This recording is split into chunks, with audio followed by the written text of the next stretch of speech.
बिस्मिल्लाहिर्रहमानिर्रहीम।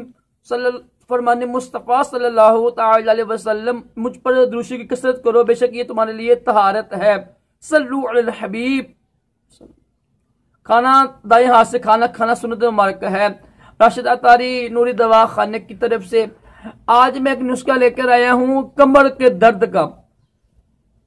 एक दोस्त ने मुझे मैसेज किया, राशिद भाई कमर में बहुत दर्द होता है। मैंने कहा आप देसी अंडे खाया करें, देसी घी इस्तेमाल करें, गरी इस्तेमाल करें। कहते यार मेरा ना मुझे एलर्जी हो जाती है। तो फिर मैंने उस सादे मोहतरम से अर्ज की थी, उन्होंने ये मुझे नुस्खा अता किया था। कमर दर्द के लिए बहुत ही अच्छी चीज है ये। नुस्खा शुरू करने से पहले मैं आपसे यही अर्ज करूंगा कि ना कुछ अलामत होती है ना कमर दर्द की। दर्द क्यों होता है, उसकी बहुत सारी वजूहात हैं। ज्यादा वजन उठाना, कुर्सी पर सही बैठना ना, ठीक है, और भी वाक ना करना, मोटापा, कब्ज हो जाना, ठीक है, और भी काफी ज्यादा वजूहात हैं।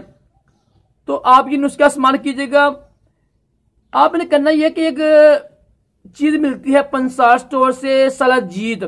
सलाजीत बहुत ही अच्छी है जोड़ों के दर्द के लिए, कमर दर्द के लिए।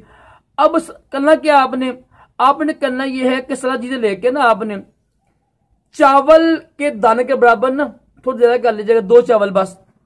एक चावल या 2 चावल के बराबर लेकर दूध में डालकर, नीम गर्म दूध में डालकर, ये बड़ी कड़वी होती है, मैंने खाई थी तो बड़ा इसका अजीब जायका होता है। तो आप दूध में डालकर इसको डेली रात को आप इस्तेमाल करें, इंशाल्लाह एलर्जी भी नहीं होगी। ज्यादा इस्तेमाल नहीं करनी है, सिर्फ 1 चावल 2 चावल के बराबर इसकी मकदार होती है सलाजीत की। ज्यादा इस्तेमाल करने से मैदा खराब हो जाएगा, मोशन लग जाएंगे आपको ना। तो ये आप इस्तेमाल करें, चंद ही दिनों में इंशाल्लाह पुरानी से पुरानी जो कमर दर्द है ना वो ठीक हो जाएगी। इसका एक और तरीका बताऊँ आपको मैं। जिनकी कमर में दर्द होता है ना वो खड़े हो जाए, ठीक है, सुबह वॉक किया करें। और जो आप कमर है ना, कमर के जो नीचे वाला पार्ट है ना, हिस्सा है ना, उसको जमीन पर फुल जोर लगाएं।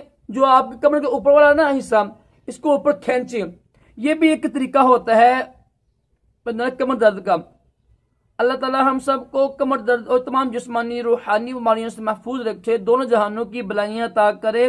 सल्लु अलल हबीब सल्लल्लाहु अलैहि वसल्लम।